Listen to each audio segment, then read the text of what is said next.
Penjelasannya yaitu penerimaan bentuk Republik Indonesia Serikat sebagai hasil konferensi meja bundar 1949 adalah langkah diplomatik terpaksa untuk mendapatkan pengakuan kedaulatan penuh dari Belanda.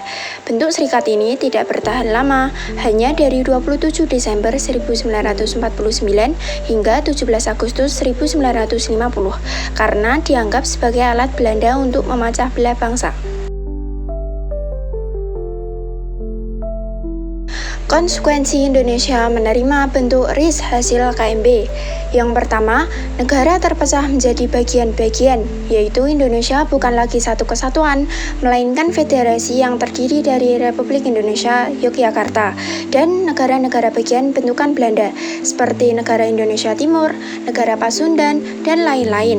Yang kedua, pengaruh Belanda masih kuat, yaitu Belanda mendirikan negara-negara bagian ini sebagai negara boneka untuk melemahkan posisi Republik Indonesia. Yang ketiga, masalah beban utang, yaitu RIS diharuskan mengambil alih hutang pemerintah Hindia Belanda yang merupakan beban ekonomi berat bagi negara yang baru merdeka. Yang keempat, Irian Barat ditunda, yaitu kedaulatan atas Irian Barat tidak langsung diserahkan, melainkan ditunda penyelesaiannya selama 1 tahun, namun akhirnya berlarut-larut. Yang kelima, konstitusi berubah, yaitu Indonesia menggunakan konstitusi RIS 1949, bukan UUD 1945.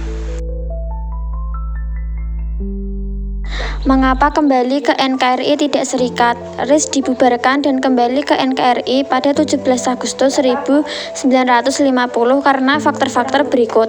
Yang pertama, ditolak oleh mayoritas rakyat. Sejak awal, rakyat Indonesia menentang bentuk federal karena dianggap sebagai warisan kolonial dan tidak sesuai dengan cita-cita proklamasi 17 Agustus 1945. Yang kedua, tuntutan penyatuan atau unitarisme. Rakyat di berbagai negara bagian menuntut pembubaran negara federal dan ingin bergabung kembali dengan Republik Indonesia. Yang ketiga, kelemahan politik internal. RIS tidak memiliki ideologi yang kuat dan sering terjadi konflik kepentingan antar negara bagian.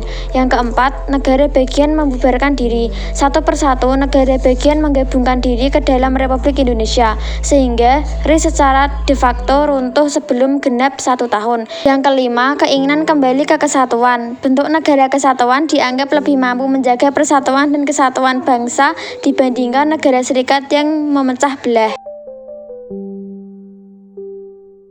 Kesimpulan, penerimaan RIS hanyalah sebuah strategi diplomasi sementara agar Indonesia segera mendapatkan pengakuan kedaulatan dari Belanda melalui KMB. Namun, karena bentuk federal dianggap sebagai warisan kolonial yang memecah belah bangsa dan membebani ekonomi, rakyat menuntut penyatuan kembali. Akhirnya, pada 17 Agustus 1950, Indonesia resmi kembali ke bentuk NKRI demi menjaga keutuhan dan kedaulatan bangsa sesuai cita-cita proklamasi.